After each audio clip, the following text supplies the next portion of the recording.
London वाला दामाद जब 2 साल बाद ससुराल आया। दीदी आ रही है, जल्दी जल्दी जाता हूँ, जाकर अब्बा को बताता हूँ।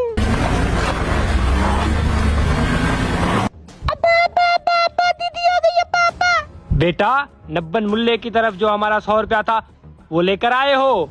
हाँ बाबा, नबन मुल्ला बहुत अच्छा बंदा है, उसने टाइम से पहले ही 100 रुपया दे दिया था।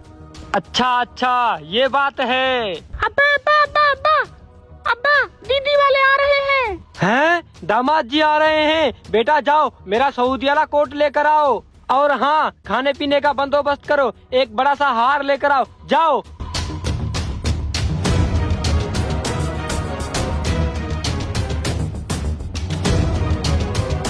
चलो बेटा चलो, जल्दी चलो।